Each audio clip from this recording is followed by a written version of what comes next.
अस्सलाम वालेकुम फ्रेंड्स, उम्मीद है कि आप सब खैरियत से होंगे। तो आज आप लोगों को बताने वाले हैं कि पेट की चर्बी और बढ़ता वजन आप कम करें डॉक्टर्स के बताए हुए एक ख़ास ड्रिंक से, जो कि हर कोई इस्तेमाल करे तो फिट नज़र आएगा।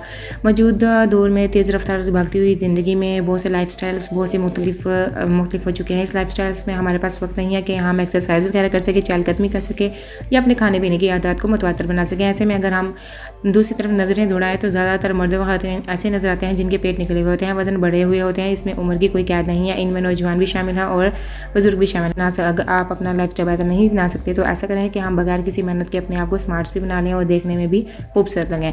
आपकी ऐसी मुश्किल के लिए हम आप लोगों के लिए बहुत ही आसान सा नुस्खा बनाए हैं, जिससे आपके बढ़ते हुए पेट को कम करने में बहुत ज़्यादा मदद मिलेगी। फिल रस, ये आप लोगों को पंसारी की शॉप से मिल जाएगी। नाश्ते के बाद रोज़ाना लॉन्ग पेपर पाउडर का 1/4 चाय का चम्मच और रात को खाने से 1 घंटा पहले पानी में मिलाकर पिएं। इसको हफ्ते में 3 दिन इस्तेमाल करें। ये आपके पेट की चर्बी को पिघला देगा। इंफॉर्मेटिव वीडियो है।